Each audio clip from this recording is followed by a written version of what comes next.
에베소서 6장 1절에서 9절입니다. 키워드는 위아래, 하나님 나라의 이상, 권위 있는 명령입니다. 자녀들아, 주 안에서 너희 부모에게 순종하라. 이것이 옳으니라. 내 아버지와 어머니를 공경하라. 이것은 약속이 있는 첫 계명이니 이로써 내가 잘되고 땅에서 장수하리라.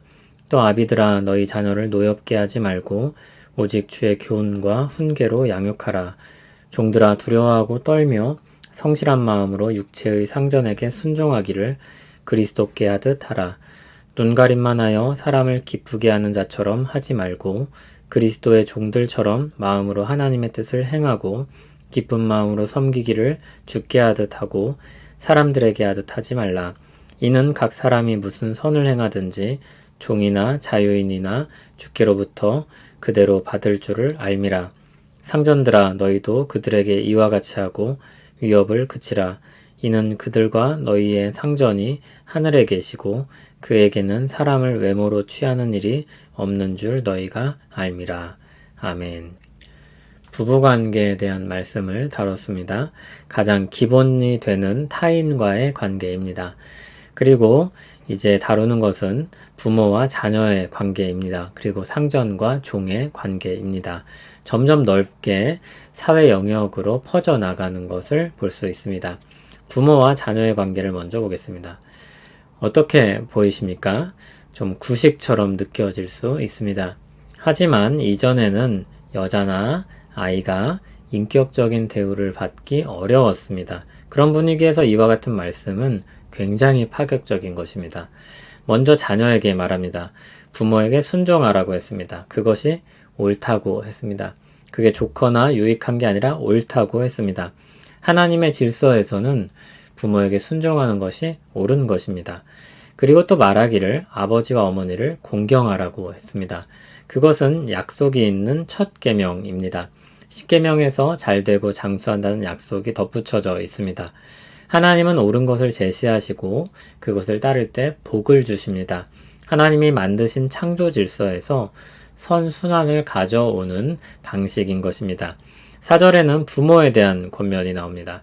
에베소서는 상호 간의 균형이 굉장히 잘 맞춰진 권면을 줍니다. 자녀를 노엽게 하지 말고 주의 교훈과 훈계로 양육하라고 했습니다. 부모에게 거의 절대적인 권한이 있던 때 이와 같은 권면이 주어졌다는 것은 놀랍습니다. 로마 사회에서 가장은 장애를 가지고 태어난 자를 때리고 옥에 가두거나 죽일 수도 있었다고 합니다. 원치 않는 딸은 노예로 팔 수도 있었다고 합니다. 그런 분위기에서 자녀를 노엽게 하지 말라는 것은 하나님이 주신 말씀이 아니면 나올 수 없는 가르침입니다. 아이를 하나님이 창조하신 한 인격체로 보는 것입니다. 당시 문화와 달리 부모의 소유처럼 대하지 않는 것입니다. 이 옛날 이런 인격적인 교육관을 제시했다는 것은 가히 혁명적이라고 할 수 있습니다. 그러나 그렇다고 해서 하고 싶은 대로 두는 것은 아닙니다. 하나님의 말씀을 기준으로 양육해야 합니다. 훈계가 필요하면 훈계도 하는 것입니다. 그러나 마음이 상하도록 하지는 않는 것입니다. 한 인격체이지만 말씀으로 양육해야 될 대상입니다. 이상적인 관계에서라면 아이는 부모를 공경할 것입니다. 이 관계가 잘 형성되면 가정은 화목할 것입니다. 그런 가정들이 있는 교회는 다를 것입니다. 그런 교회가 있는 사회는 너무 아름다울 것입니다. 다음으로 주인과 종의 관계입니다. 지금은 없는 관계처럼 느껴집니다. 그러나 사회적으로 지금 구분을 하진 않지만 사실상 고용하는 사람과 고용된 사람의 관계가 유사합니다. 사회적인 보장이 조금 더 나아진 것 뿐입니다. 종들은 경외심과 성실함으로 육체의 상전에게 순종하라고 했습니다. 심지어 그리스도께 하듯 하라고 했습니다. 겉으로만 그렇게 하지 말라고 했습니다. 대체 왜 그렇게까지 해야 합니까? 6절을 보면 우리가 그리스도의 종이기 때문입니다. 그래서 우리는 하나님의 뜻을 행하는 것입니다. 앞에 자녀의 경우와 본질적으로 같은 구도입니다. 하나님의 질서를 인정하고 그 질서를 따르는 사람으로서 순종하는 것입니다. 그래서 직접적인 대상은 육체의 상전이지만 마음의 순종은 하나님께 두고 있는 것입니다. 흥미롭게도 8절을 보면 이러한 순종에 대한 하나님의 보상이 약속됩니다. 주님은 그렇게 선을 행하면 하나님이 그대로 그것을 돌려주신다고 했습니다. 주인이 열심히 섬긴 종을 보상해주지 않을 수 있습니다. 그러나 하나님이 그 섬김을 보시고 하나님이 그 섬김을 보상하십니다. 하나님 앞에서 행한 것임을 아시기 때문입니다. 9절은 상전에 대한 권면입니다. 상전은 종을 위협하지 말라고 했습니다. 왜냐하면 상전에 상전이신 하나님이 계시기 때문입니다. 그리고 외모로 취하는 분이 아니라 그분은 중심을 보시기 때문입니다. 세네카는 모든 노예들은 적이다 라는 유명한 격언을 남겼다고 합니다. 그 당시 주인과 종의 관계를 엿보게 해주는 말입니다. 그런데 하나님의 질서 안에서 완전히 다른 구도로 보게 되는 것입니다. 이 가르침은 그리스도 안에서 통일된 나라의 모습을 보여줍니다. 이 땅에서는 이 말씀이 가르치는 이상적인 모습을 볼 수는 없을 것입니다. 그러나 그리스도 안에 있는 사람들이 성령 충만하여 이 말씀에 순종할 때 이 땅에서 천국을 맛보게 될 것입니다.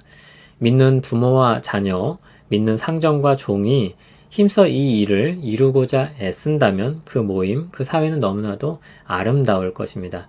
그것이 역사 속에 뚜렷하게 드러났던 날들이 아마 부흥기지 않겠나 생각이 됩니다. 맛도 보지 못하는 사람들도 물론 많을 것입니다. 거의 수박을 겉핥기 하는 것처럼 맛도 못 느끼게 맛본 사람도 있을 것입니다.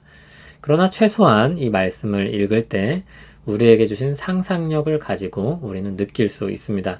하나님 나라가 온전히 실현될 때, 그리스도 안에서 만유가 통일될 때 얼마나 좋은 세상이 될까요?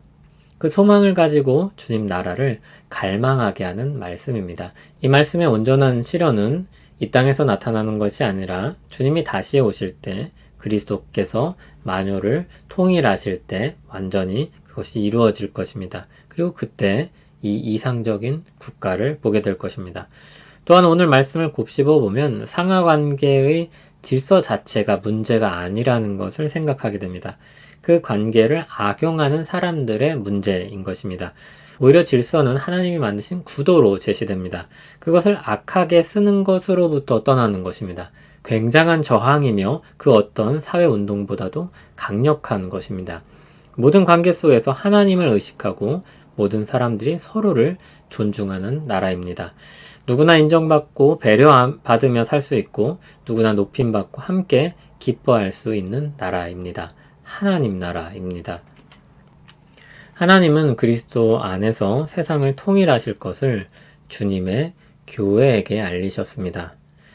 그리스도의 통치 아래 세상이 재편될 것입니다. 그것을 아는 교회에게 오늘 또 이 말씀을 주시는 것입니다. 하나님의 질서를 오늘 지금부터 따르라고 하십니다. 세상의 부조리와 악이 만연한 때라도 하나님의 뜻을 따르고 그 방식을 취하라고 하십니다. 굉장히 권위적이고 강력한 요구입니다. 하나님의 권위가 가장 위에 있기 때문입니다. 우리가 여러 사람이 이야기할 때 권위 있는 사람의 말을 따르려고 합니다. 이견이 생기면 권위 있는 전문가의 의견에 귀를 기울입니다. 힘이 있는 사람의 말에 귀를 엽니다. 하나님은 오늘 우리에게 말씀하십니다. 이 세상 그 어떤 권위와 질서보다도 하나님의 권위와 질서가 가장 높다고 말씀하십니다. 지금부터 그리스도 안에서 통일된 사람들로서 그 권위 아래로 불러 모인 사람들로서 살기 시작하라는 명령입니다. 우리는 상당한 부담을 느껴야 합니다. 그리고 복된 그 길로 정말로 가야 합니다. 이것은 그냥 되는 것이 아니라 하나님의 말씀을 듣고 순종할 때, 성령으로 충만할 때 비로소 우리에게 이루어질 일들입니다. 그리고 우리를 통해서 세상은 그리고 우리는 천국을 맛보게 될 것입니다. 하나님 나라의 질서를 따라 살기 원합니다. 하나님의 뜻을 행하며 살기 원합니다. 우리가 그리스도 안에서 세워진 나라이며 그 통치 아래 있음을 머리로 알 뿐 아니라 우리 삶에서 나타나고 실현되길 원합니다. 약속된 복들도 맛보며 살기를 원합니다. 주님 나라 백성으로 복된 길을 가게 하옵소서. 예수님 이름으로 기도합니다. 아멘.